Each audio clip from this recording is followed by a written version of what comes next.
ঈশ্বৰৰ প্ৰেমত নিজকে ৰাখিবলৈ আমি কি কৰা উচিত?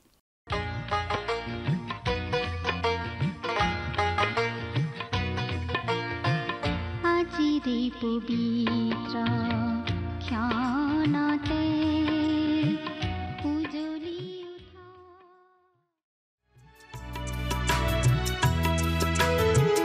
যদি লাগে জীবন পরিপূর্ণতা যদি লাগে জীবন পরিপূর্ণতা প্রভু যিশুর কাকলে আহা প্রভু যিশুর কাকলে আহা প্রভু যিশুর কাকলে আহা প্রভু যিশুর কাকলে আহা কেবল তেওঁতে ভৰসা কৰি তুমি ঈশ্বৰৰ সন্তান হবা কেবল তেওঁতে ভৰসা কৰি তুমি ঈশ্বৰৰ সন্তান হবা যদি লাগে জীৱন পৰিপূৰ্ণতা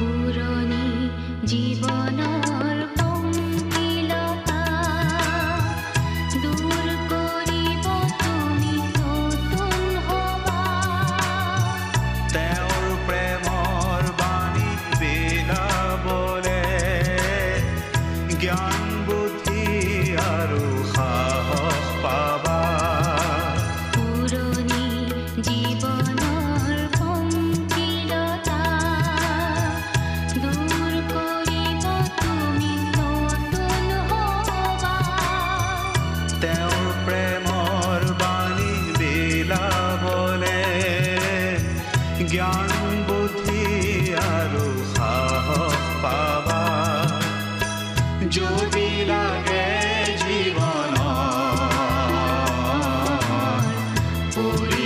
পৰিপূৰ্ণতা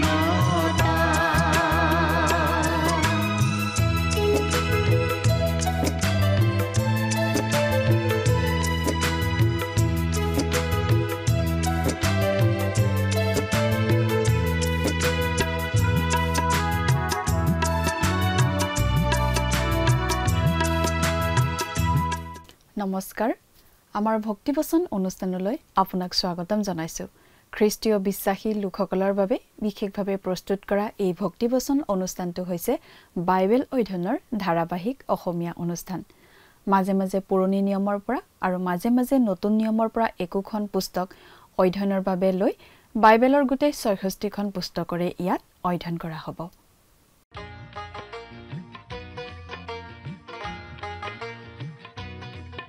প্ৰিয় দৰ্শক, আপুনি যদি আমাৰ আগৰ অনুষ্ঠানটো শুনিছিল তেনেহলে আপোনাৰ নিশ্চয় মনত আছে যে আমি এতিয়া বাইবেলৰ নতুন নিয়ম খণ্ডৰ যিহুদাৰ পত্ৰ নামৰ পুস্তকখন অধ্যয়ন কৰি আছো। যোৱা অনুষ্ঠানত আমি এই যিহুদাৰ পত্ৰ পুস্তকখনৰ ১৭ৰ পৰা ১৯ নম্বৰ পদলৈকে পঢ়ি তাৰ ভিত্তিত আগবঢ়োৱা আলোচনা শুনিবলৈ পাইছিলো। আজিৰ অনুষ্ঠানত আমি এই যিহুদাৰ পত্ৰ পুস্তকখনৰ ২০ নম্বৰ পদটো পঢ়ি তাৰ ভিত্তিত আগবঢ়োৱা আলোচনা শুনিবলৈ পাম। যিহুদাই বিশ্বাসগ্ৰস্তসকলক ইমান স্পষ্টভাৱে বৰ্ণনা কৰিছে যে তেওঁলোকক চিনি পাবলৈ বিশেষ অসুবিধা হ'ব নালাগে। তেওঁলোক নিজ ভক্তিহীন অভিলাষ অনুসাৰে চলা বিদ্ৰূপকাৰী, তেওঁলোক দলভেদকাৰী, ইন্দ্ৰিয়াসক্ত আৰু আত্মাবিহীন, অৰ্থাৎ তেওঁলোকত পবিত্ৰ আত্মা নাই। কোনো এজন মানুহ ঈশ্বৰৰ পৰা জন্ম পোৱা হয় নে নহয়, নতুন জন্ম পোৱা ব্যক্তি হয় নে নহয়, সেই কথাটো আমি ঈশ্বৰৰ বাক্যৰ দ্বাৰা পৰীক্ষা কৰিব পাৰোঁ। ঈশ্বৰৰ বাক্যৰ আধাৰত সকলো অতি স্পষ্ট হৈ পৰে।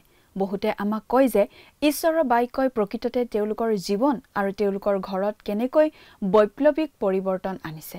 ই সকলোকে বেলেগ কৰি তুলিছে, আনকি যিসকল বিশ্বাসী তেওঁলোকৰ বাবে। কিন্তু আন কিছুমান মানুহ আছে যিসকলে ঈশ্বৰৰ বাক্য শিকোৱাটো অতি মূৰ্খৰ দৰে কাম বুলি ভাবে। এনেদৰে মানুহে নিজেই নিজৰ চিনাকি দি দিয়ে। যিহুদাই অতি স্পষ্টভাৱে কৈছে যে মানুহৰ মাজত বিশ্বাসভ্ৰষ্টতা আহিবই। তেওঁ মণ্ডলীলৈ আহিবলগীয়া বিশ্বাসভ্ৰষ্টসকলৰ স্পষ্ট বৰ্ণনা কৰিছে যাতে আমি সকলোৱে তেনে লোকক চিনি পাব পাৰোঁ।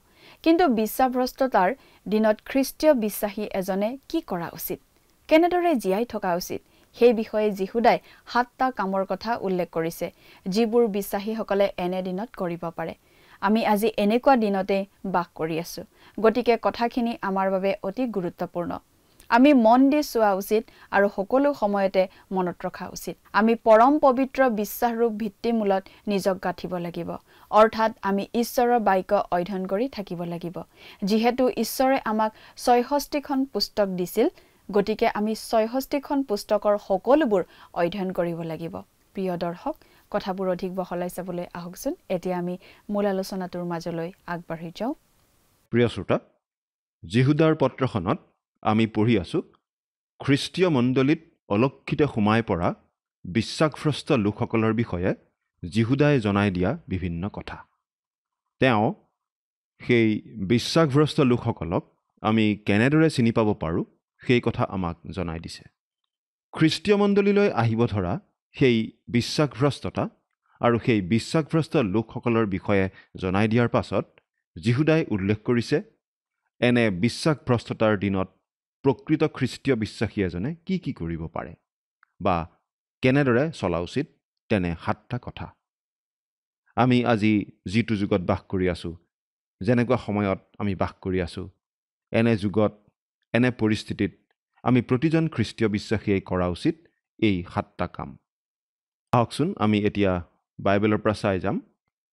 পাঠ কৰি দিম যিহুদাৰ পত্ৰ 1 নম্বৰ অধ্যায় 20 নম্বৰ পদ। যদিহে আপোনাৰ লগত বাইবেল আছে চাই যাব, আৰু যদিহে লগত বাইবেল নাই অনুগ্ৰহ কৰি মন দি শুনিব। ইয়াত এনেদৰে লিখা আছে, কিন্তু হে প্ৰিয়বিলাক, তোমালোকে হ'লে নিজৰ পৰম পবিত্ৰ বিশ্বাসৰূপ ভিত্তিমূলত নিজক গাঁঠি আৰু পবিত্ৰ আত্মাত প্ৰাৰ্থনা কৰি ঈশ্বৰৰ প্ৰেমত নিজক ৰাখা। কিন্তু হে প্ৰিয়বিলাক, প্ৰিয়বিলাক মানে ঈশ্বৰৰ প্ৰেমৰ পাত্ৰবিলাক, ঈশ্বৰৰ প্ৰিয়বিলাক অৰ্থাৎ খ্ৰীষ্টীয় বিশ্বাসীবিলাক। অৰ্থাৎ যিহুদাই খ্ৰীষ্টীয় বিশ্বাসীসকলক সম্বোধন কৰি এই কথাখিনি কৈছে, আৰু খ্ৰীষ্টীয় বিশ্বাসীসকলে কি কৰা উচিত সেই কথা তেওঁ ইয়াত কৈছে। প্ৰথম কথাটো হৈছে যিহুদাই কৈছে নিজৰ পৰম পবিত্ৰ বিশ্বাসৰূপ ভিত্তিমূলত নিজকে গাঁঠি। খ্ৰীষ্টীয় বিশ্বাসীসকলে কৰিব পৰা এইটো প্ৰথম কাম। ইয়াৰ মানে বাৰু যিহুদাই কি বুজাইছে? আমি পৰম পবিত্ৰ বিশ্বাসৰূপ ভিত্তিমূলত নিজকে গাঁঠা বা গঢ়ি তোলা মানে আমি ঈশ্বৰৰ বাক্য নিয়মিতভাৱে অধ্যয়ন কৰিব লাগিব। আমি এই কথা বিশ্বাস কৰোঁ যে যিহেতু ঈশ্বৰে আমাক 66খন পুস্তক দিছে, গতিকে আমি বাইবেলৰ গোটেই 66খন পুস্তক অধ্যয়ন কৰাটো ঈশ্বৰে বিচাৰে। কেৱল যোহন 3 নম্বৰ অধ্যায় নাইবা যোহন 14 নম্বৰ অধ্যায় আৰু আমাৰ ভাল লগা শাস্ত্ৰাংশবোৰ মাত্ৰ নহয়। কিমান বাইবেল ক্লাছত যে একেখন পুস্তককেই উৰাই ঘূৰাই পঢ়োৱা হয়, নহয়নে বাৰু? যোহন, ৰোমিয়া পুস্তক আৰু হয়তো ইফিচিয়া পুস্তক। অৱশ্যে প্ৰকাশিত বাক্যখনো অধ্যয়ন কৰিবলৈ নাপাহৰে। আপোনালোকে আমাক ভুল নুবুজিব, এই গোটেইকেইখন পুস্তক অতি প্ৰয়োজনীয় আৰু গুৰুত্বপূৰ্ণ। কিন্তু বাকী 62খন পুস্তকৰ ক্ষেত্ৰত আমি কি কৰিম? সেইকেইখনো অধ্যয়ন কৰিব নালাগে জানো? আমি সেই গোটেইবোৰ বাৰু কিয় অধ্যয়ন নকৰোঁ? প্ৰিয় শ্ৰোতা, যদিহে আপুনি আপোনাৰ পৰম পবিত্ৰ বিশ্বাসৰূপ ভিত্তিমূলত নিজকে গাঁঠিব খুজিছে, তেনেহ'লে গোটেই ঈশ্বৰৰ বাক্য আপুনি জানিব লাগিব। কোনো ভিত্তিমূল বা ভেটি নোহোৱাকৈ আপুনি ঘৰ এটা সাজিব নোৱাৰে। ঘৰৰ ভেটিটো সজাৰ পাছত ঘৰৰ ছালখন ধৰি ৰাখিবৰ বাবে আমাক কিছুমান কাঠ লাগিব। তাৰ পাছত আমাক লাগিব ঘৰৰ ছালখন, তাৰ পাছত বেৰবিলাক, আৰু বেৰত প্লাষ্টাৰ কৰিবও লাগিব, বিশেষকৈ ভিতৰ ফালৰ পৰা। ঈশ্বৰৰ সমগ্ৰ বাক্য অৰ্থাৎ সম্পূৰ্ণ ঈশ্বৰৰ বাক্যই আপোনাৰ বাবে এই গোটেইখিনি যোগাব। ঘৰৰ ভেটি, ঘৰৰ ছাল, ঘৰৰ খুঁটা, ঘৰৰ বেৰ, প্লাষ্টাৰ ইত্যাদি গোটেইখিনি। ঘৰ এটাৰ বাবে যেনেকৈ এই গোটেইবোৰ লাগে, আমাৰ বিশ্বাসত বৃদ্ধি পাবলৈও আমাক সমগ্ৰ ঈশ্বৰৰ বাক্য লাগে। বিশ্বাসভ্ৰষ্টতাৰ পয়োভৰ ঘটি থকা দিনত আমাক আজি এয়েই লাগে, ঈশ্বৰৰ সমগ্ৰ বাক্য। এনে দিনত খ্ৰীষ্টীয় বিশ্বাসীজনে ঈশ্বৰৰ সমগ্ৰ বাক্য অধ্যয়ন কৰি থকা উচিত। পাচনি পিতৰ আৰু পাচনি পৌল দুয়োজনেই এনে দিনত ঈশ্বৰৰ বাক্য অধ্যয়ন কৰিবলৈ বিশ্বাসকাৰীসকলক জোৰ দি অনুৰোধ কৰিছে। পাচনি পৌলে তেওঁৰ বিদায় বা সামৰণি বাৰ্তাত এনেদৰে লিখিছিল, তুমি নিজকে পৰীক্ষাসিদ্ধ লোক, লাজৰ যোগ্য নোহোৱা কৰ্মকাৰী আৰু সত্যৰ বাক্য ঠিকৰূপে বিভাগ কৰাত নিপুণ লোক কৰি ঈশ্বৰৰ আগত উপস্থিত কৰিবলৈ যত্ন কৰা। 2 তিমথিয় 2 অধ্যায়ৰ 15 পদ। তাৰ পাছৰটো অধ্যায়ত পাচনি পৌলে এই বুলি কৈছিল যে গোটেই বাইবেল শাস্ত্ৰখন ঈশ্বৰ নিশ্বাসিত।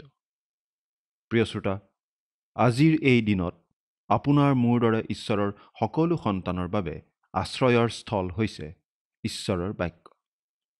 বহুতো মানুহ বাটতেই ৰৈ যায়, নাইবা বিফল হয়, কাৰণ শস্য অৰ্থাৎ ঈশ্বৰৰ বাক্য শিলনিত পৰিল তেওঁলোকৰ ক্ষেত্ৰত। সেই বাক্য তেওঁলোকৰ ক্ষেত্ৰত গভীৰভাৱে শিপা নধৰিলে।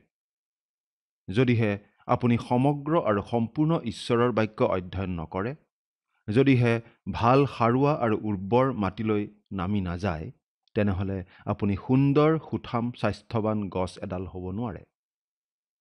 আৰু তেনেকুৱা নহ'লে খুব সোনকালেই কোনোবাই আপোনাক ভৰিৰে গচকিব আৰু সূৰ্যৰ প্ৰখৰ ৰ'দে আপোনাক শুকুৱাই পেলাব। আৰু আপুনি আজিৰ নিচিনা বিশ্বাসভ্ৰষ্টতাৰ দিনত কেতিয়াও থিৰে থাকিব নোৱাৰিব। বিশ্বাসভ্ৰষ্টতাৰ বিষয়ে লিখি পাচনি পিতৰে তেওঁৰ দ্বিতীয়খন পত্ৰত এই বুলি লিখিছে, আৰু আমি ভাৱবাদীসকলৰ বাক্য আগতকৈ দৃঢ় হৈ থকা পাইছোঁ। দিন নহয় মানে আৰু তোমালোকৰ হৃদয়ত প্ৰভাতীয় তৰা উদয় নহয় মানে, আন্ধাৰময় ঠাইত পোহৰ দিয়া প্ৰদীপৰ সদৃশ সেই বাক্যলৈ যে তোমালোকে মন দিছা, ভাল কৰিছা। কিয়নো প্ৰথমে ইয়াকে জানিছা যে শাস্ত্ৰৰ কোনো ভাৱবাণী কওঁতাৰ নিজৰ ব্যাখ্যাৰ বিষয় নহয়। 2 পিতৰ 1 অধ্যায়ৰ 19 আৰু 20 পদ। প্ৰিয় শ্ৰোতা, আপুনি বাইবেলৰ পৰা মাজে মাজে 2-এটা পদ উলিয়াই লৈ ক'ব নোৱাৰে আপুনি বাইবেলৰ কথা ভালদৰে জানে বুলি। শাস্ত্ৰৰ পৰা মাত্ৰ 2-এটা পদ বাছি লৈ তাৰ ভিত্তিতেই এটা তত্ত্ব গঢ়ি তোলাটো অতি দুখজনক কথা, অতি ভয়ানক কথা। এখন পশ্চিমীয়া দেশৰ বিখ্যাত ৰাষ্ট্ৰপতি এজনৰ ছবি অঁকাৰ ঘটনাটো আমি এইখিনিতে মনত পেলাব খুজিছোঁ। এই ঘটনাটোৰ কথা আমি আগতে উল্লেখ কৰিছিলোঁ। সেই ৰাষ্ট্ৰপতিজনৰ ছবি আঁকিবলৈ অহা চিত্ৰকৰজনে বাৰে বাৰে ঠাই সলনি কৰি আছিল, যাতে ৰাষ্ট্ৰপতিজনৰ মুখত থকা ডাঙৰ ক'লা দাগ এটা চকুত নপৰা কৰিব পাৰি। সেই চিত্ৰকৰজনে এনেকুৱা এটা দিশৰ পৰা ছবিখন আঁকিব বিচাৰিছিল যাতে ৰাষ্ট্ৰপতিজনৰ মুখত থকা সেই ক'লা দাগটো চকুত নপৰে। অৱশেষত যেতিয়া সেই চিত্ৰকৰজনে এটা সুবিধাজনক ঠাই বিচাৰি ল'লে, তেতিয়া তেওঁ সুধিলে, ৰাষ্ট্ৰপতি মহোদয়, মই আপোনাৰ ছবিখন কেনেধৰণে অংকন কৰাটো আপুনি বিচাৰে বাৰু? তেতিয়া ৰাষ্ট্ৰপতিজনে এই বুলি উত্তৰ দিলে, মই যেনেকুৱা ঠিক তেনেকুৱা ধৰণেই অংকন কৰক, মুখত থকা এই ক'লা দাগটোৰ সৈতে। প্ৰিয় শ্ৰোতা, ঈশ্বৰৰ বাক্যৰ নিশ্চয় এনেকুৱা কিছুমান অংশ আছে যিবোৰ পঢ়ি আপোনাৰ বেছি ভাল হয়তো নালাগে, যিবিলাক পঢ়ি আপুনি বেছি উপভোগ কৰিব নোৱাৰিব পাৰে। ঈশ্বৰৰ বাক্যত এনে কিছুমান অংশ আছে যিবোৰে আপোনাক একেবাৰে খুচি খুচি দিয়াৰ নিচিনা লাগিব, আপোনাৰ ভৰিত গচকি দিয়াৰ নিচিনা কৰিব, আৰু আপুনি তেনে হোৱাৰ পৰা আঁতৰি থাকিবলৈ নিশ্চয় মন কৰিবই। কিন্তু আজিৰ এই বিশ্বাসভ্ৰষ্টতাৰ দিনত আপুনি নিজকে পবিত্ৰ বিশ্বাসৰ ভিত্তিত গাঁঠিবই লাগিব, আৰু তাৰ বাবে গোটেইখন বাইবেল পঢ়ি ঈশ্বৰৰ সামগ্ৰিক বাক্য আপুনি অধ্যয়ন কৰিবই লাগিব। নিজৰ পৰম পবিত্ৰ বিশ্বাস। ইয়াত আপোনাৰ নিজৰ ব্যক্তিগত বিশ্বাসৰ কথা কোৱা হোৱা নাই। ইয়াত পৰম পবিত্ৰ বিশ্বাসটোৰ কথা কোৱা হৈছে। এই পৰম পবিত্ৰ বিশ্বাসটোনো বাৰু কি? এই বিশ্বাস মানে হৈছে ঈশ্বৰৰ বাক্যত আমাক যি সত্যখিনি জনাই দিয়া হৈছে সেই গোটেই সত্যখিনি। যেতিয়া এই পৃথিৱীত প্ৰথম খ্ৰীষ্টীয় মণ্ডলী স্থাপিত হৈছিল তেতিয়া এই বিশ্বাসখিনিক কোৱা হৈছিল পাচনিবিলাকৰ উপদেশ বুলি। এই বিষয়ে এজন পণ্ডিতে এই বুলি কৈছে, ইয়াত যি বিশ্বাসৰ কথা কোৱা হৈছে সেই বিশ্বাসক পৰম পবিত্ৰ বিশ্বাস বুলি কোৱা হৈছে, কাৰণ এই বিশ্বাসটো আমালৈ আহিছে ঈশ্বৰৰ পৰা আৰু এই বিশ্বাসে আমাৰ আগত ঈশ্বৰক প্ৰকাশ কৰে আৰু এই কাৰণেই ইয়াক পৰম পবিত্ৰ বিশ্বাস বুলি কোৱা হয়, কাৰণ ইয়াৰ যোগেদিয়েই মানুহ ধাৰ্মিক বুলি পৰিগণিত হ'ব পাৰে আৰু এই জগতক জয় কৰিবলৈ সমৰ্থ হ'ব পাৰে। এই বিশ্বাসভ্ৰষ্টতাৰ দিনত আমি খ্ৰীষ্টীয় বিশ্বাসীসকলে কৰিব লগা দ্বিতীয়টো কামৰ কথা যীহুদাই উল্লেখ কৰিছে এনেদৰে, পবিত্ৰ আত্মাত প্ৰাৰ্থনা কৰি। ইংৰাজীত কৈছে praying in the holy ghost. Ghost শব্দটোৰ মূল গ্ৰীক শব্দটো হৈছে নিউমা আৰু এইটো ইংৰাজীত বেছিভাগ ক্ষেত্ৰত স্পিৰিট বুলি অনুবাদ কৰা হয়। Praying in the Holi spirit বুলি কিন্তু মাত্ৰ এবাৰহে বাইবেলত আমি উল্লেখ কৰা পাওঁ। অসমীয়াত কিন্তু হলি ঘোষ্ট বা হলি স্পিৰিটক পবিত্ৰ আত্মা বুলিয়েই অনুবাদ কৰা হৈছে। ইফিচিয়াবিলাকলৈ লিখা পত্ৰত পাচনি পৌলে শয়তানৰ শক্তিবোৰৰ বিৰুদ্ধে যুঁজ কৰিবলৈ ঈশ্বৰৰ দ্বাৰা যোগোৱা সমৰ পোছাক পিন্ধিবলৈ কৈছে। সেই আত্মিক যুদ্ধৰ পোছাকৰ দুটাৰ বাহিৰে বাকী গোটেইখিনি হৈছে প্ৰতিৰক্ষাৰ বাবে। এটা আক্ৰমণাত্মক অস্ত্ৰ হৈছে সকলো প্ৰাৰ্থনা আৰু নিবেদনেৰে সকলো সময়তে আত্মাত প্ৰাৰ্থনা কৰা আৰু ইয়াৰ কাৰণে পৰ দি সকলো পবিত্ৰ লোকৰ কাৰণে সম্পূৰ্ণ ধৈৰ্য আৰু নিবেদনত লাগি থকা। ইফিচিয়া 6 নম্বৰ অধ্যায়ৰ 18 নম্বৰ পদ। আৰু দ্বিতীয়টো আক্ৰমণাত্মক অস্ত্ৰৰ কথা উল্লেখ কৰা হৈছে 17 নম্বৰ পদত। ইফিচিয়া 6 নম্বৰ অধ্যায়ৰ 17 নম্বৰ পদ। আৰু পৰিত্ৰাণৰ টকয়া আৰু আত্মাৰ তৰোৱাল অৰ্থাৎ ঈশ্বৰৰ বাক্য গ্ৰহণ কৰা। আৰু যীহুদাই আচলতে ঠিক এই কথাটোৱেই লিখিছে। প্ৰথমতে আমি নিজকে গঢ়ি তুলিব লাগিব আমাৰ পৰম পবিত্ৰ বিশ্বাসৰ ভিত্তিমূলত আৰু তাৰ পাছত আমি প্ৰাৰ্থনা কৰিব লাগিব পবিত্ৰ আত্মাৰ সহায়ত। বহু বছৰ আগতে এজন বিখ্যাত বাইবেল শিক্ষকে এটা নিয়মীয়া অনাতাঁৰ অনুষ্ঠান প্ৰচাৰ কৰিছিল। সেই অনাতাঁৰ অনুষ্ঠানটোৰ নাম আছিল দ্য ৰেডিঅ' ৰিভাইভেল। এই অনুষ্ঠানটোৱে পশ্চিমীয়া দেশত চলি থকা অৰ্থনৈতিক সংকটৰ সময়ত আৰু তাৰ পাছৰ সময়ছোৱাত মানুহবোৰক যিমান প্ৰভাৱিত কৰিছিল আন কোনো অনুষ্ঠানেই আচলতে সিমান প্ৰভাৱ পেলোৱাৰ কথা জনা নাযায়। তেওঁৰ সেই অনাতাঁৰ অনুষ্ঠানটোৰ এটা বিশেষত্ব আছিল এইয়ে যে সেই অনুষ্ঠানৰ এটা ভাগ আছিল sword drill বা তৰোৱালৰ অনুশীলন আৰু এইটো আছিল ঈশ্বৰৰ বাক্য সম্বন্ধে জ্ঞানৰ পৰীক্ষাৰ সময় আৰু এই সময়খিনি সঁচাকৈ অতি ফলপ্ৰসূভাৱে ব্যৱহাৰ কৰা হৈছিল বুলি আমি ভাবোঁ। মুঠতে যিমান ভালদৰে পাৰি সিমান ভালদৰে ব্যৱহাৰ কৰা হৈছিল। প্ৰিয় শ্ৰোতা, আপোনাৰ আৰু মোৰ বাবেও তৰোৱালৰ অনুশীলনৰ প্ৰয়োজন আছে। অৰ্থাৎ আমি প্ৰথমতে ঈশ্বৰৰ কথালৈ কাণ দিব লাগিব, তেওঁৰ কথা মন দি শুনিব লাগিব, তাৰ পাছতহে তেওঁ আমাৰ কথালৈ কাণ দিব বুলি আমি আশা কৰিব পাৰোঁ। কাৰণ আমি যদি ঈশ্বৰৰ বাক্য নাজানো, ঈশ্বৰৰ মনত কি আছে নাজানো, ঈশ্বৰৰ কি ক'বলগীয়া আছে নাজানো, তেনেহ'লে আমি ঈশ্বৰক প্ৰাৰ্থনা কৰোঁতে কিবা কিবি নক'বলগীয়া কথা ক'ব পাৰোঁ, কিবা নুখুজিবলগীয়া বস্তু বা বিষয় খুজিব পাৰোঁ। গতিকে আমি আগতে ঈশ্বৰৰ মন জানিব লাগিব, ঈশ্বৰৰ ইচ্ছা জানিব লাগিব। ঈশ্বৰৰ বাক্যৰ জৰিয়তে আমি আত্মাৰ তৰোৱাল ল'ব লাগিব, কাৰণ আমি আমাক নিজকে বিশ্বাসত গঢ়ি তুলিব লাগিব। আমি সেই আত্মাৰ তৰোৱালখন ব্যৱহাৰ কৰিবলৈ শিকিব লাগিব। পবিত্ৰ আত্মাত প্ৰাৰ্থনা কৰা মানে ঈশ্বৰৰ ওচৰত বজাৰ কৰা তালিকা এখন ৰাখি দিয়া বুলি কোৱাটো নুবুজায়। অৱশ্যে আমাক আপোনালোকে ভুল নুবুজিব, এনেদৰে খোজাটো আৰু নিবেদন কৰাটো প্ৰাৰ্থনাৰ এটা অপৰিহাৰ্য অংগ বুলি আমি ক'ব পাৰোঁ। কিন্তু প্ৰশংসা আৰু উপাসনাৰ বিষয়টো পাহৰিলে নহ'ব। আমাৰ প্ৰাৰ্থনাত সৰ্বশক্তিমান ঈশ্বৰৰ প্ৰতি বিশেষ আদৰ আৰু প্ৰশংসাৰ ভাৱটো অন্তৰ্ভুক্ত হ'বই লাগিব। এবাৰ এজন শিক্ষকে তেওঁ পালক কাম কৰা মণ্ডলীটোত এখন প্ৰাৰ্থনা সভা পৰিচালনা কৰাৰ কথা কৈছিল। প্ৰাৰ্থনা সভাখন একেবাৰে মৰা যেন হৈ আছিল। আৰু দুখ লগা কথা এইয়ে যে বহুতো খ্ৰীষ্টীয় মণ্ডলীৰ প্ৰাৰ্থনা সভাবিলাক এনেকুৱাই হয়। কিন্তু প্ৰাৰ্থনা সভাবিলাক আচলতে মণ্ডলীৰ আচল শক্তিকেন্দ্ৰস্বৰূপ হোৱা উচিত। কিন্তু সাধাৰণতে তেনে নোহোৱাই আমি দেখিবলৈ পাওঁ।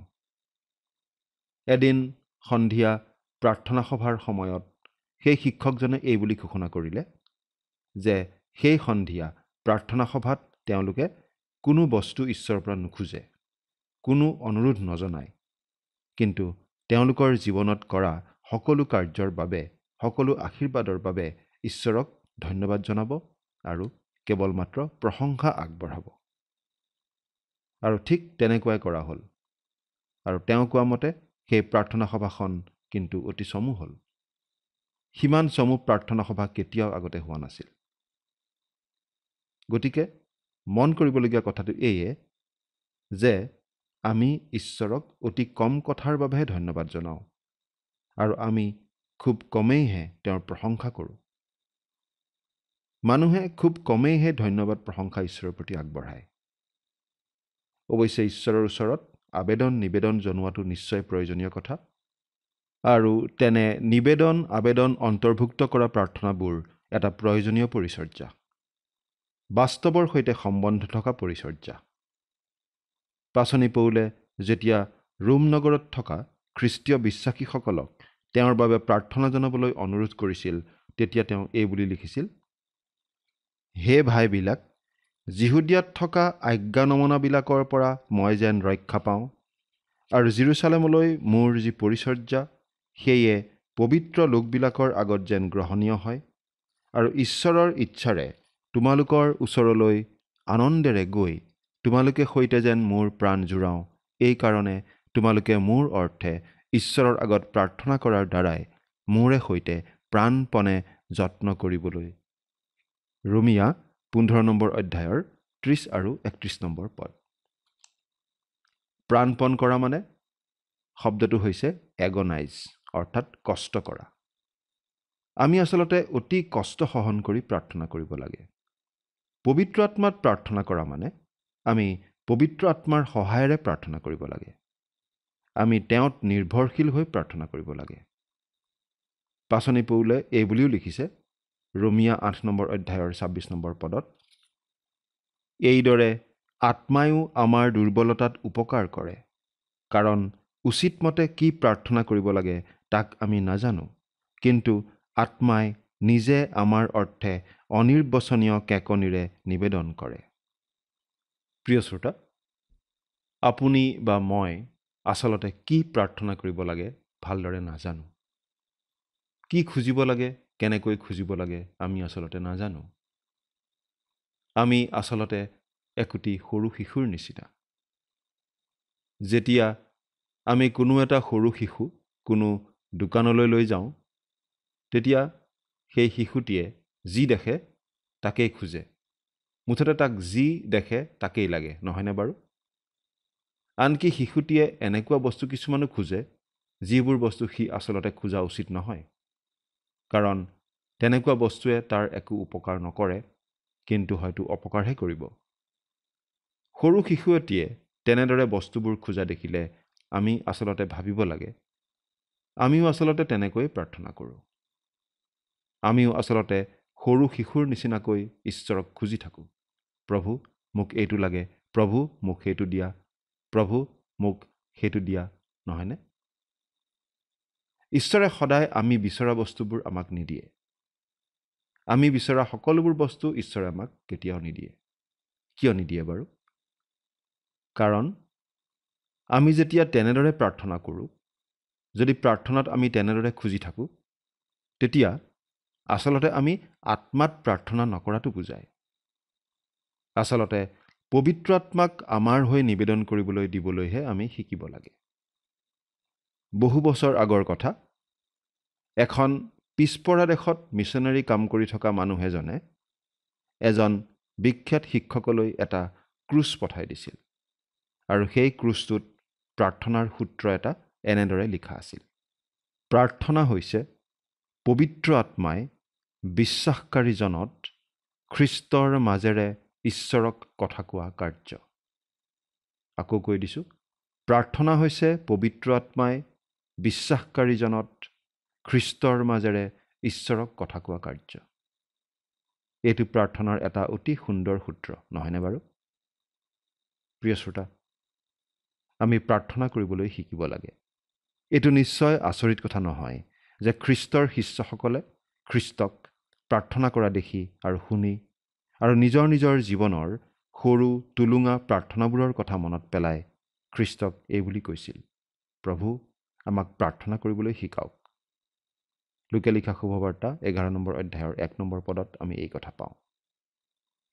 আৰু তেওঁলোকৰ সেই অনুৰোধ প্ৰভু যীশুখ্ৰীষ্টই ৰাখিছিল আৰু তেওঁলোকক প্ৰাৰ্থনা কৰিবলৈ শিকাইছিল। আচলতে আমাৰ বহুতেই এনেদৰে প্ৰাৰ্থনা কৰিবলৈ শিকাৰ প্ৰয়োজন আছে, কিন্তু আজিকালি প্ৰাৰ্থনাৰ বিষয়ে খুব কমেই শিক্ষাদান কৰা আমি দেখিবলৈ পাওঁ। কিন্তু আজিৰ এই বিশ্বাসভ্ৰষ্টতাৰ দিনত প্ৰতিজন খ্ৰীষ্টীয় বিশ্বাসীয়ে প্ৰাৰ্থনা কৰিবলৈ সঁচাকৈয়ে শিকা উচিত। প্ৰিয় শ্ৰোতা, আপোনাৰ প্ৰাৰ্থনাৰ জীৱন বাৰু কেনেকুৱা? আপুনি আত্মাত প্ৰাৰ্থনা কৰিবলৈ শিকিছেনে? চিন্তা কৰি চাওকচোন। ঈশ্বৰে আপোনাক আশীৰ্বাদ কৰক। আমেন।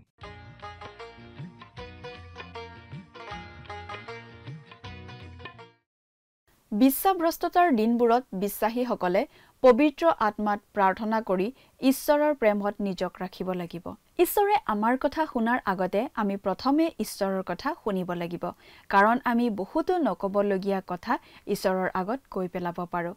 আমি আত্মাৰ তৰোৱাল অৰ্থাৎ ঈশ্বৰৰ বাক্য ল'ব লাগে, কাৰণ আমি বিশ্বাসত নিজকে গঢ়ি তুলিব লাগিব।